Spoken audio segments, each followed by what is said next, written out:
If you want to really decrease your stress level, go on a true sabbatical and get out of the country and go for purpose, not for a paycheck.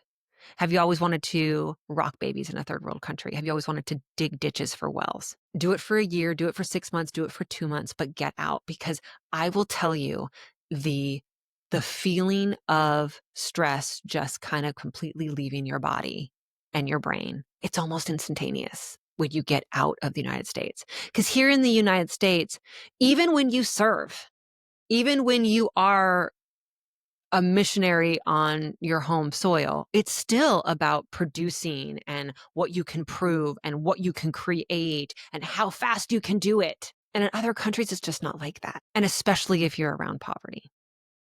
And I notice so many of you that sounds impossible. Like, I couldn't possibly take time off from my job and go serve in a third world country. But the only thing impossible really is death or separation from the Lord.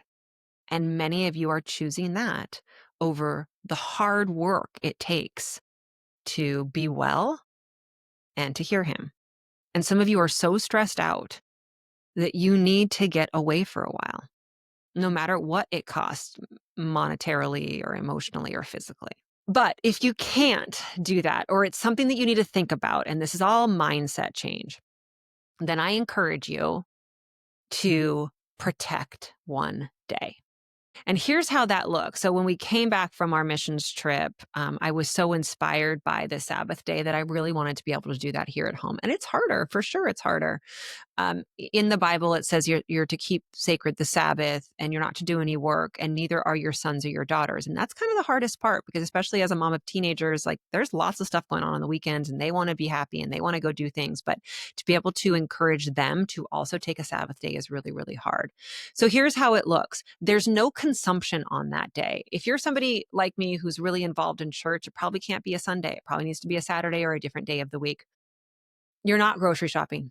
You're not going. My husband likes to go to Costco on Sundays, so that can't be our Sabbath day because we're not doing that. You're not buying things on Amazon. You're not buying things on QVC.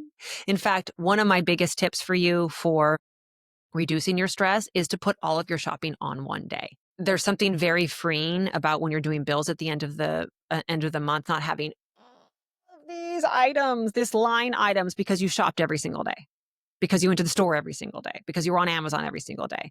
In my family, what we do is we create a note I have a shared note in my phone. And when somebody needs something from Amazon or someplace else, they put it on there and it gets purchased on Saturday, if it gets purchased at all. We don't shop during the rest of the week. Shop at QVC, please do. Just put it all onto a list and buy it in one day if you can.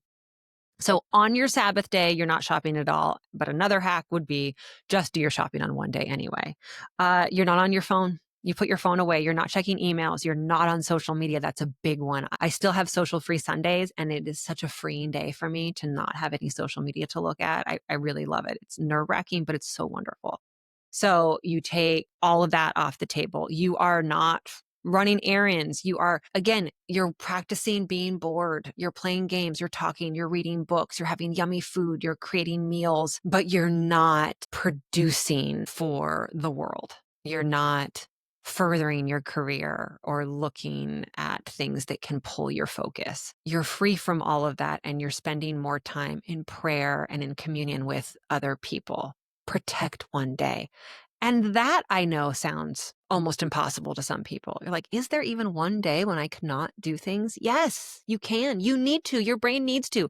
Let's go back to the whole reason that we're having this conversation is to avoid the black spots in your brain, to avoid the chronic diseases that are caused by stress. Talk to me 30 years from now if, God forbid, you have dementia or you have cancer and it could have been prevented, or you could have gotten more days if you had just decided 10, 15, 20 years ago that you would take one day of rest. You would do that in a heartbeat. But right now it seems impossible to you because you have so much to do. One day. Protect one. And I think you can do it. I really do.